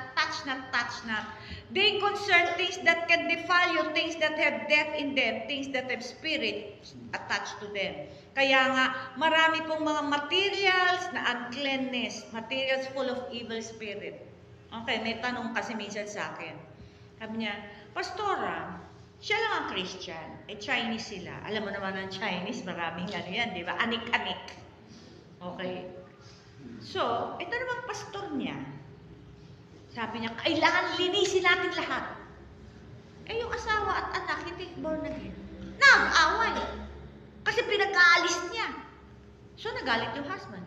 Eh, ang laki pa ng belief niya sa Buddhist. Sa Buddha. Away yun. Sabi niya, eh, paano maapektuhan ako?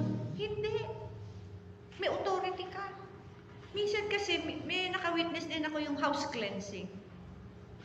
How can you clean the house? Okay? Alisin mo man lahat yan. Yung mga anik-anik dyan. Eh, mga nakatira doon. Ang gagawin mo, palayasin mo rin. Alis kayo, alis! Ako lang mag-isa rito dahil ako lang ay born again. Mali minsan eh. Sometimes we need to have wisdom. We cannot just remove everything. You see, as long as you're a child of God, you have authority. Yung church namin, ang tagal, 20 years, nandoon. Pero sa garden niya, may Mama Mary. Kasi yung may-ari, talagang Katolik. Ayaw patanggal. Gusto kong takpan, ayaw. Okay? So, anong gagawin ko? Eh, doon kami nilagay ni Lord. Sabi ni Lord, sino ba may authority? Yun o ikaw? Ako. Bakit ka nababother dyan? Sabi ko nga naman. Kasi biglang may papasok. Pastora, kala ko ba Christian church kayo? Bakit may Mama Mary? Eh kasi nagre-rent lang kami. Minsan ang big deal. Ano ba yun? Mga kapatid, minsan, may matatanong ka talaga, kaya lang, stand. Just stand. Alam mo yan, ano lang po yan eh, idol lang po yan. It does not affect us. Kasi kami ay may authority kasi we are in Christ. You see mga kapatid, when you know who you are in Christ, hindi ka masasyak, hindi ka matatakot. Okay? Kaya marami pong mga ganyan, touch not. There are many things that Israel told not to touch. For example, certain pictures can have spirits attached to them. Unless na lang ikaw nagdala. Ibang usapan yun. You know, one time, my daughter-in-law received a gift. Okay? Sa friend niya. Yung salamin na may ganun-ganun, ewan ko siya. Naramdaman ko, sabi ko, nak, merong ano to, attached spirit to. So sabi ko, Lord, anong gagawin ko? Sasabihin ko, alisin niya, huwag niya i-display. Sabi niya, hindi mo ito territory. Manahimik ka. Alam mo itong mga mother-in-law, minsan pakilamera eh. No? So, sabi ko, Tim, apektuhan sila. No grace. Okay. Alam mo, minsan may pagka, ano rin tayo ewan eh. Punta ako doon sa mirror. Wala akong karapatan doon. Buti hindi ako nakita ng anak ko. Ano pinagagawa mo dyan? Sabi ko, wala lang. Minsan mga OA tayo eh. Hindi kasi natin paalam eh. Pero alam mo, nung God enlightens me, sabi niya, why are you affected? Sabi niya, you have greater authority over your family kahit wala ka dito. Okay. Sometimes you need to know what you have and who you are in Christ. Para hindi tayo pakilamera. Amen?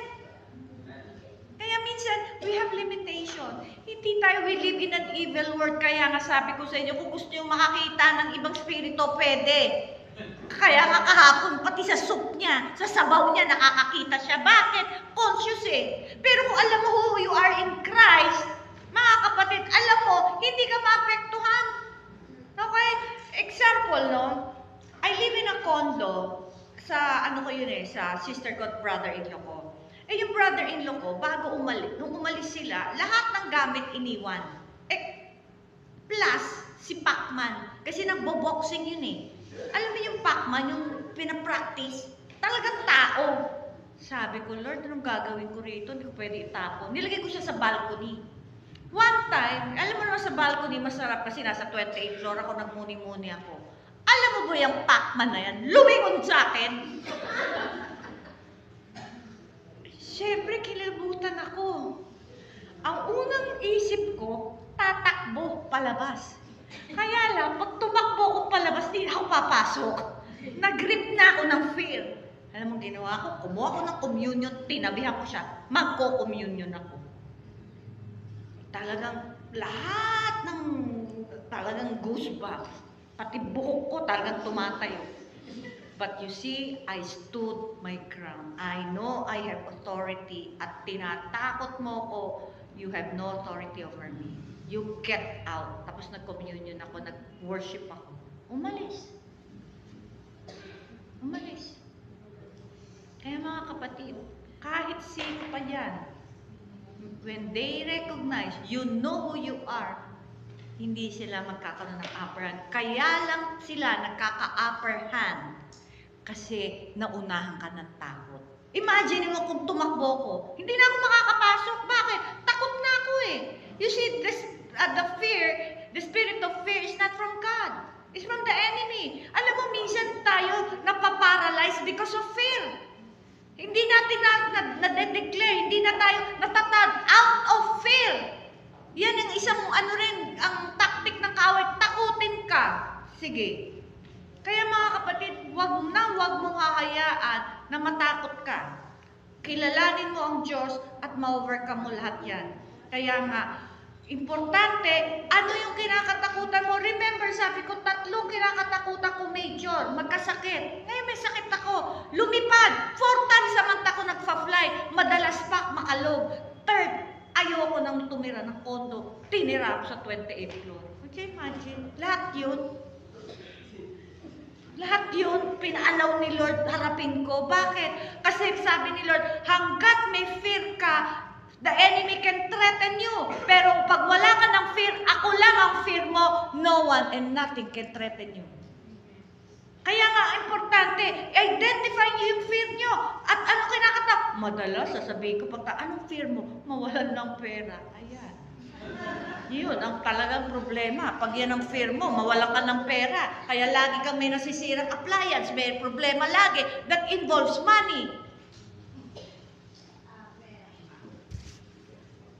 Kaya pag nawala yung inyong takot sa pera, hindi ka kakabahan kung wala ka ng pera. Amen po ba? Bakit malungkot kayo? When the Lord truly exposes a flaw in your life and you realize how careless and indifferent you have been and you realize that damage might have transpired from your own neglect, how offensive you become with yourself, what fresh resolution comes. Kaya nga, ang pinaka-evidence ni Lord ng pagmamahal niya, discipline, rebuke, correction. Pag kayo nako-convict sa message, mahal kayo ni Lord. Hindi kayo para maliitin, hindi kayo para i-condemn. Yung mga nako-convict sa inyo, lalo na, no, may mga areas ako na pinupuntahan, sabi nila, Pastora, nabibigatan na ako sa message mo. Sabi ko, alam mo, mahal ka ni Lord kasi gusto ka niya, may higit pa si Lord sa iyo, kaya lang na-stuck ka dyan eh. Kaya ka nabibigatan kasi ayaw mong bitawan. Ayaw mo ng bagong bagay sa Panginoon. Kasi komportable ka na sa luma. Kaya when God is convicting you, God wants you to move forward and experience Christian life in a new way. Para yung buhay nyo hindi boring. Kaya newly married but already in the brink of separation, okay? The need to repent. Kaya nga, even si Titus impressed. We have to believe the Word of God is doing something. No matter how hopeless the situation looks, the Word of the Lord is going to cause some to hear and there's going to be a change. Not all of the Corinthians repented, but many of them received the message and a change of heart. Hindi lahat po nagrepent at hindi rin lahat nabago. Iba-iba po ang hearts sa message. Ang pagtanggap po natin sa message will determine if God will allow us to grow or will be stuck where we are. Then, nandito rin po yung Macedonians churches, an example in giving. Their contributions were just an extension of their inward commitment. Kaya nga, sabi dyan, there is a first willing mind, it is accepted according to what one has and not according to what he does not have. For I do not mean that others should be eased and you burden, but by a quality that now at this time your abundance may supply their lack. Ang sinasabi lang po ni Paul dito, kung wala kang kakayahan, tumulong, huwag mong ipilit. Natulungan mo naman nga yung iba, tapos ikaw naman na burden. Para bang may equality. Kung wala kang kaya, okay lang. Kung may kaya ka, okay din. Okay? Kaya nga sabi niya, he who gathered much had nothing left over, but he who gathered little had no lack. Okay? Mga kapatid, ang faith kasi is not about believing God, you will receive something. Example, if you were praying for 1 million, Lord, I'm praying for 1 million. Kaya ni Lord yun. Kaya lang, do you have faith to believe that God can give you 100,000? Sabihin mo, yes, I have faith to receive 100,000. Hindi natatapos doon ang faith. Saan ang faith na matitest? If you say that you have faith and believe that you will receive 1 million, do you have faith to release 100,000? Minsan ganun eh. Katulad ang nangyari sa akin, Lord, I believe for 1 million, pero I have faith to release 500,000. Kasi akala natin faith is just about receiving. Faith is also believing, trusting, I can release more than what I can. Para bang, Lord, kaya kong mag-release niyan. If I have. Kaya. Kaya lang, ang maling understanding natin ng faith to believe, to receive. But the faith that God wants to exercise in our life is the faith to release more than what we want to receive. Example me, okay? In my life, pag nakatanggap ako, palagay natin 100,000, at meron po akong mission that will cost me 80,000, kaya ko i-release yun. Kahit ubos yun. Kaya by the time sabi ko, Lord, I need 300,000, I have faith and believe I can receive 300. Why? I have faith to release 300,000. The faith that you are willing to release is the kind of faith God will give to you in proportion to the faith you're willing to release. Are you getting me? Naintindihan niyo po ba ako? Hindi pwedeng hingi ka lang ng hingi ng malalaki, and yet hindi mo kayang bitawan ng malalaki. Kaya pag sinabi ni Lord, bitawan mo 10, meron kang capacity to receive 10. Kaya nga, the degree that you're willing to sacrifice. Ang Macedonian, mahirap, pero binigay nilang lahat. They have faith to give up everything in spite of their poverty. Si Lord, hindi naman yan tinitest tayo kung kailan maluwag. Kung kailan yung sabihin mo na ito na lang, pero pinabibitaw pa, yun ang faith. Yun. I've been there many times. Lord, alam mo, ito na lang, pero sige. That's why I have confidence that whenever I need much, God can provide because I have given much. Kaya nga sabi niya, to those who sow sparingly will reap sparingly. But if you sow generously, you will reap generously. Okay? Kaya nga, importante, let us observe. It's a chapter. In this chapter, we shall see some of the natural spiritual benefits of sowing bountifully. Let us first observe the thought of the ministering to the saints. Ministry involves more than exercising spiritual gifts. It involves meeting the physical needs of God's people as well. Kaya kailangan balance, hindi lang spiritual, physical. Lahat yan kailangan. Okay? Giving is an act of righteousness. The righteous give to the poor, the righteous extend themselves to further the kingdom of God. The righteous sponsor those who are sent to the mission field. Kaya nga, makita natin dito, ang gusto ni Lord is God loves a cheerful giver. Meron din sa chapter 9. It is God who provides seed to the sower, bread to the eater, and that He will multiply your seed for sowing and your fruits of righteousness for having sufficiency to all things at all times. Meaning, si Lord ang nagpo-provide ng seed, itanim mo, at provision mo, bread to the eater. At imumultiply niya yan, hindi lang yung seed, kundi yung righteousness mo. para lagi kayong may sapat sa buhay nyo. Having sufficiency at all things at all time.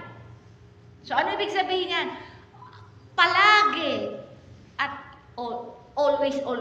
Okay? Ibig sabihin, at all things at all time. Kaya ang lingkod ng Diyos dapat hindi mahirap. Kaya lang marami akong mga namimit na pastor, ang tingin nila sa ministry, hirap ang buhay sa ministry.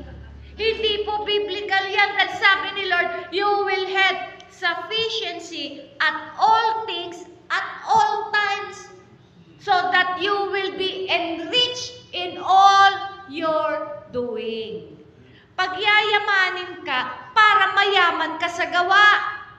Yun ang ibig sabihin. At ang sabi din dyan, God loves a cheerful giver. Minsan makikita mo pag nagpipreach ako sa mga Sunday, minsan mayroong mga nagbibigay, naglalagay sa box, parang hinahagis nila. Parang walang reverence. Mga kapatid, ang pagbibigay with respect. Okay, hindi yung hinahagis mo. Ako nakaranas ako Nag-speak ako one time dun sa church. Aba, arrogante yung pastor eh. Hinagis sa akin yung offering. Naparatulala ako. So sabi ko, okay. Hindi naman ako na-offend, pero nag-grieve yung spirit ko. Sabi ni Lord, alam mo nangyari sa church na nag-close. Nalugi pa siya ng 6 million sa kanyang pinatayong apartment. Sabi niya, it's not about your grace. You carry my presence and she treated you with disrespect. Yan, nagsara yung ministry niya, nalugi pa siya. Yung anak niya, na napakamayabang siya, nabuntis twice, iba ama. You see, God will have His vindication. Mga kapatid, if you lack reverence to the servant of God, God makes sure you will repay that. Kaya nga sabi ko, no Lord, pero makita natin, God, alam mo sa Old Testament, how much matters? Magkano? Law yan eh. Sa New, your attitude. How you give, not how much. Yun ang importante sa Diyos, sa Panginoon. Kaya tayo po, pag nagbibigay sa every Sunday, ano po attitude natin? Ito na nga. Kung napipilitan ka, wag na lang. Kasi hindi rin naman nag-aani yan. Diba? Kaya nga, how many Christians have poured their money down the drain in support of some tele-evangelist that was building his own personal empire? Kaya one of the major difference between the old and the new is the transition from the physical realm into the spiritual realm. In the Old Testament, warfare was quite literal. Physical weapons against physical enemies. Ngayon, sa New Covenant, ang kalaban natin, isip natin, against the mind.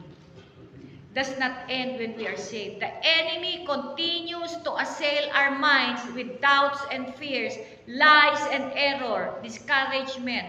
Kaya, ang battleground, yung mind. Kaya nga sabi niya, renew your mind.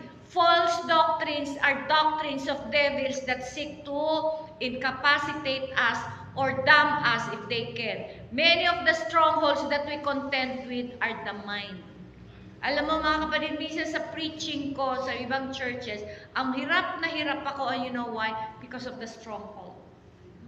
Ang hirap basagin. Minsan nagpipreach ako para akong pagod na pagod. Ano bang ginawa ko? Para ako suntukan. Bakit? Yung mindset. Ayaw bitawan. Kahit mali. Kaya the reason why many ministers will never allow their congregation to grow so they can control them. Yan din ang isang problema. Okay? Paul wanted to present his converts as chaste virgin to Christ. Yan po ang goal ng every minister. I-present natin ang congregation natin perfect. Not maybe perfect literally, pero lahat sila nag-mature, naging spiritual. Kaya nga, dapat hindi tayo impress sa mga charismatic mga minister ngayon. Even today, the Pentecostal world is impressed with lot of noise and a lot of flash. We see people crowding into the auditoriums of charismatic ministers who have no message and worse, no life. They too preach another gospel, a crossless gospel. Give me gospel, easy way gospel, a gospel that requires no suffering or endurance, and they do miracles though they are amply rewarded for them. Mga kapatid, ito yung mga delikado. It is interesting that these Corinthians supplied the needs of other ministers. However, when Paul was there and in need, he took nothing from them while he did receive from the churches in the north. Kasi yung mga Corinthians, nagsusupport ng mga false. Pero nandun si Paul, di man lang nila tinulungan. Sabi ko, grabe rin pala itong mga Corinthians, ano? Paul was not afraid to receive from Macedonian. Hindi siya nahihiya kasi ang Macedonian, generous kahit out of poverty. Itong mga Corinthians, ang tigas. Kine-question ano niya, authority niya, hindi pa siya tinutulungan. So makita mo, pero hindi sumuko si Paul sa kanila. Kaya nga, kine-question pati yung kanyang motibo, lahat. You see, Satan's greatest challenge is not to delude the world. Those in the world are already deluded and blinded. Ang greatest challenge of the enemy is to operate behind the pulpit, to distort the truth, and at the least, to incapacitate the believer from accomplishing anything for the kingdom. Pag wala kang silbi, wala kang silbi. Alam mo, sabi sa word, God loved the world that He gave His begotten Son, that whoever believes in Him shall not perish but have eternal life. Alam mo po ba ang ibig sabihin ng perish? Tinatapon. Bakit? Walang silbi. Yun ang ibig sabihin nun. Kaya nga, sabi niya, si Jesus Christ, have you, tawag nito, notice? Hindi niya sinabi, you will be sent to hell. He never used the word sent. He throws you to hell. Tinatapon ka sa hell. So, sino ang tinatapon? Yung walang silbi. Alam ng demonyo ni Satan ang word. Pero ang Christians, hindi alam ang word. Kaya nadadaya. Kaya pag wala kang silbi, itatapon ka. Kaya nga tayo po ay ni-reconcile sa Father dahil wala tayo lahat silbi. Kasi ang salvation, the nearest word is salvage. Alam mo ba yung salvage? Mali kasi ang gamit dito ng salvage eh. Pag sinabing salvage, may tao doon na salvage. Pinatay. Hindi, ang salvage, iligtas. Para ano? May silbi. Kaya nga, this is how the Satan works. He takes you a couple of degrees off, a little false grace, a little leaven, a little tolerance of sin. He teaches a little distortion that will over the miles widen out to major tolerance, sin, and promiscuity. And if He cannot damn us, He at least wants us to crash so that our life accomplishes nothing for the kingdom. Men and women who are strong in themselves and confident in the flesh are susceptible to falling, and they will fall. Dependent men and women are strengthened by God and succeed. Kaya nga, sa Kanya mga kapatid, ingatan po natin ang ating Kaya nga dito, sa final chapter, Paul reiterates the fact that He's coming to Corinth and that He will not spare those who have continued to practice in sin. Kaya nga, ang hope niya na magkaroon ng turnaround. Paul only wanted to use his power for edification. Okay? Kaya nga, sabi dyan, examine yourself to see whether you are in the faith. Test yourself. Do you not realize that Jesus Christ is in you? Unless, of course, you fail the test. Para bang sa atin din, i-examine natin. Ako, I examine myself. Lord, am I still in the faith? As long as you're obeying God, ito po ang dapat na lifestyle. Seek God, obey, faith, and grace will be activated. Your faith, God can bring you from faith to faith. Seek, obey, grace magka-activate. Then God will bring you from faith to faith. Now, if you're not seeking God, wala kang obedience, faith will dry up. Kaya nga sabi ni Paul, examine yourself to see whether you are in the faith. Kasi kung wala ka ng pagsunod, wala kang faith. Kaya nga, minsan may tinanong si Lord, di ba? Will I find faith when the Son of Man returns? Pinapahayag lang ni Lord, pagbalik niya, kakaunti na lang ang may pananampalataya. Sabi ko sa inyo, in the times of tribulation, many will give up and give in. Kasi hindi nila kaya. Kaya do you not realize that Christ Jesus is in you unless you fail the test? Kaya nga, mga kapatid, tanungin yung sarili nyo. Kayo po ba ay may faith pa rin? Paul was hoping that the second letter will bring about the same kind of repentance the first letter had brought. As pastor, we hope that our children will be corrected by words. But when children refuse the loving chastisement of those who watch for their souls, then God lets their own ways correct them. Alam mo ako, disciplinarian ako sa church namin. Pero kung ayaw magpa-correct, I just let them. At nakikita ko the consequences. They will then begin to experience failure and rejection. They will experience heartbreak and heartache. Maybe financial ruin, maybe even a literal prison. The Lord mercifully gives opportunity to the offender to see his way and repent. If they're going to be restored, they will accept the judgment with contrition. Ang pinaka-measurement ng tao dapat nang tanggapin ulit, repentance. Our Heavenly Father prunes the branches that He desires to be fruitful, and He continues to prune them that they might bring forth much fruit. Let us always choose the more excellent way by taking heed to His loving word and admonishment. Kaya nga, our Father desires to see, not only to be spared from the bitter path, but that our lives might yield the beautiful fruit of the Spirit. Mga kapatid, when God corrects, discipline, ini-spare tayo from heartache and further suffering. Meron po akong ibibigay at basahin nyo na lang sa Bible nyo. 2 Corinthians 5:15, just I promised yesterday. 5:15. And He died for all, that those who live should no longer live for themselves, but for Him who died for them and was raised again. Mga kapatid, ang si Kristo namatay, hindi lamang para sa kapatawaran natin, para tayo mamuhay para sa Kanya. Now, the question is, are you living for Him or are you living for yourself? Sinong kalooban ang palaging nananaig? That determines kung kayo po ay namumuhay talaga sa Kanya o kayo pa rin. Kaya nga sabi niya, 2 Corinthians, He died not only for the forgiveness of our sins, but also so that we will live for Him. Kailangan maintindihan natin ito. Hindi yan namatay para mamuhay tayo sa sarili natin. Kaya maraming hindi papasok sa kaharian ng Diyos dahil namuhay ka sa kalooban mo. Remember, it backs up another scripture. Not everyone who calls me Lord, Lord will enter the kingdom of God, but only who does the will of the Father.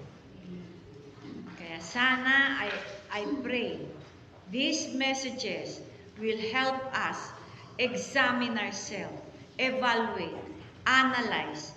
Am I, Lord, living for You?